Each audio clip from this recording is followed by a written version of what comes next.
မင်္ဂလာပါရှင်ဒီနေ့တော့ညစာကိုထမင်းမစားပဲဝိတ်ချခြင်းတဲ့သူတွေအတွက်အဆင်ပြေတဲ့ recipe လေးတင်ဆက်ပေးပါစေရှင်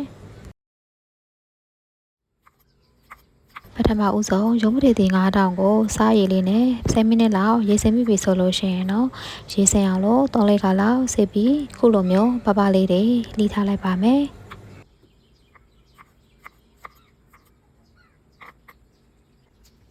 ပြီးရင်တော့ကစွန်ရွက်ကလေး၄ပင်လောက်ကိုစိတ်ပါမယ်အခုရာသီကမိုးရာသီလည်းဖြစ်တဲ့အတွက်ကြောင့်အကောင်ပလောင်လေးတွေပါနေတာကိုလည်းရှိလားမရှိလားတေချာကြည့်ပြီးတော့စစ်ပြီးတော့မှ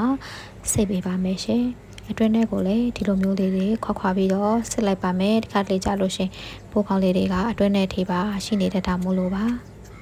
ခုလိုမျိုးကစွန်ရက်ကလေးတွေကိုစိတ်ပြီးပြီဆိုလို့ရှိရင်တော့စားရည်လေးနဲ့7မိနစ်လောက်စိတ်ထားပြီးရေစင်အောင်လို့3-4ခါလောက်စိတ်ပြီးတော့ထားလိုက်ပါမယ်ရှင်ပြီးရင်တော့စီသက်ဖို့အတွက်ကြက်သွန်အဖြူလေးကိုဒီလိုမျိုးအခွန်လေးတွေခွာပြီးပြီဆိုလို့ရှိရင်ဓာပြလေးနဲ့ရိုက်ပြီးတော့ထားလိုက်ပါမယ်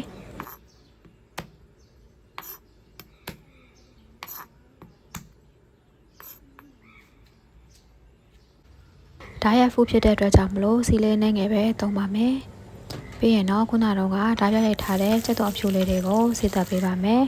ကျတော့အဖြူကလေးတွေစီးသက်ထားတာမွေးလာပြီဆိုလို့ရှိရင်တော့ပထမဦးဆုံးရုံးမတွေသီးကိုအရင်ထည့်ပြီးတော့ကြော်ပေးပါမယ်ရှင်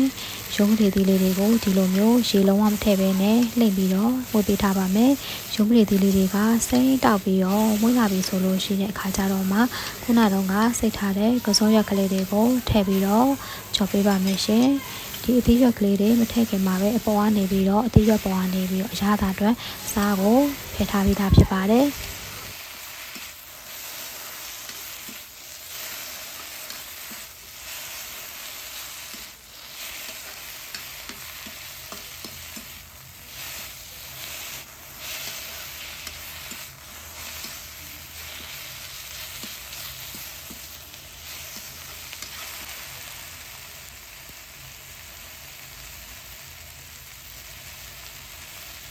ထည့်ထားတဲ့အရွက်ကလေးတွေကနွမ်းလာပြီဆိုလို့ရှိရင်တော့နံ့အရသာအတွက်ထပ်ပြီးတော့ခရုစီလေးအနှဲငယ်ကိုထည့်ပြီးတော့ကြော်ပေးပါမယ်